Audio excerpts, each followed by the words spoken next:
Today, I'll be showing you how to unlock any phone from any carrier through a simple and free method. This will work for any brand, including Samsung, iPhone, LG, Motorola, Huawei, or any other. If you happen to have a carrier app installed on your phone, unlocking it will be even easier.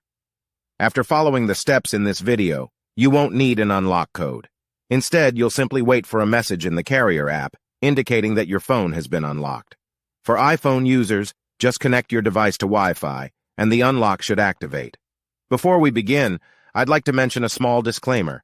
The tool I'm about to show you is 100% legal, safe, and free. This tool will also help you get your phone unlocked, regardless of whether it's currently under an active contract with your service provider. By the way, please be very careful with the spam comments left on this video. They are all from bots representing people who offer this service for a fee. We might be affecting their business since I'm showing you a free method to unlock your phone from carriers.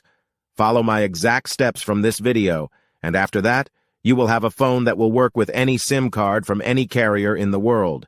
With that said, let's start. Alright, so grab your phone and insert an unsupported SIM card.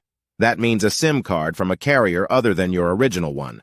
After powering up your phone, you'll receive a message asking for an unlock code. Once you enter the code, your phone will be fully unlocked and ready to use with any carrier. Here's the best part. You can unlock your phone for free on this website. Just follow the instructions here, and you'll unlock your phone for free using a simple method. Thanks so much for watching this video. See you in the